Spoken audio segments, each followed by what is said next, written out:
From its unification to its conquest by Alexander the Great, ancient Egypt lasted about 3,000 years, which is 15 times the age of the US, showing incredible continuity and holding great fascination through its culture and monuments. Around 3100 BC, King Menes unified Upper and Lower Egypt and became the first king of the first dynasty as he established the capital city of Memphis on the west bank of the Nile. Not only was the Nile a source of life-giving water in the middle of the Egyptian desert, but also a navigable river, allowing access to resources downstream such as timber and gold. As opposed to other river valley civilizations, the Nile had predictable annual flooding, and was so benign and regular that Egyptians used simple forms of water management for irrigation. These special features of the Nile led to surplus crops, which supported social and cultural development. Ancient Egyptians had an elaborate set of funerary practices that they believed were extremely important to ensure their immortality after death and the reunification of the body with the spirit. These include mummifying the body and burying it with specific grave goods needed in the afterlife. The consistency of Egyptian imagery and the active resistance to its change for thousands of years contrasts with other civilizations and is related to the belief that depictions had an impact beyond the image itself. Represented images were functionally causing those scenes to occur in the afterlife, and so incorrect depictions could have dire consequences. Historians have divided ancient Egyptian history into three periods, or stable kingdoms, separated by intermediate periods of disunity and decline. Each of the 33 ruling dynasties included a series of kings known as pharaohs, who were godlike beings associated with the all-powerful god Horus. Old Kingdom Egypt featured the construction of several dozen pyramids, including the Great Pyramids of Giza, serving as tombs for pharaohs, and now the last remaining of the seven wonders of the ancient world. The pyramids represented a remarkable degree of political and social control over the population, and they were built by peasants and workers who may or may not have been slaves. Old Kingdom was also remarkably literate, as writing was a major instrument in the centralization of the Egyptian state. Egyptians had two forms of writing: hieroglyphics for sacred writing, and then demotic script for recording contracts and agreements.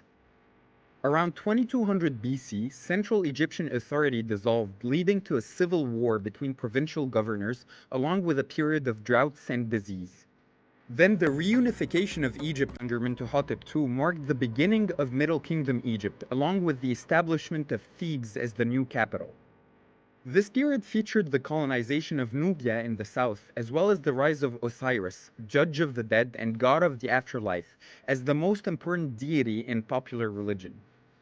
Around 1650 BC, another unstable period began with Egypt's invasion by the Hyksos, coming from the historical region of Syria.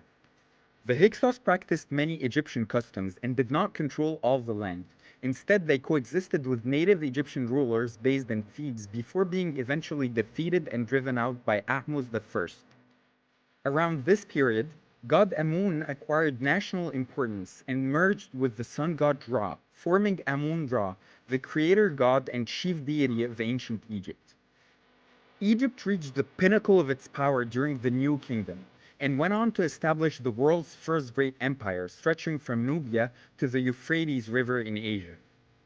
Compared with their counterparts, ancient Egyptian women arguably had a greater range of opportunities and rights. Several women even became pharaohs, including Hatshepsut, who ruled Egypt for 22 years and who greatly expanded it through trade.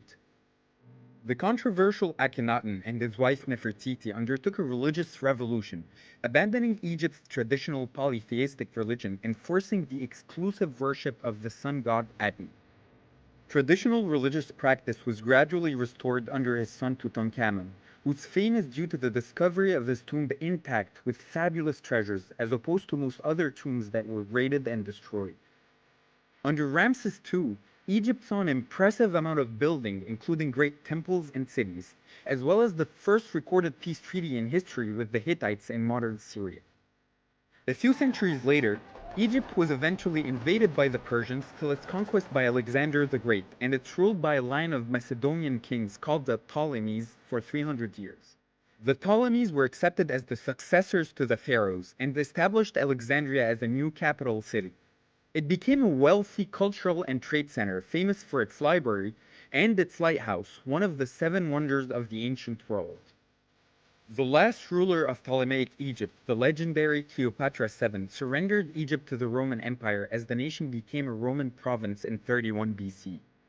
6 centuries of Roman rule followed, during which Christianity became the official religion until Egypt's conquest by the Muslim Arabs in the 7th century.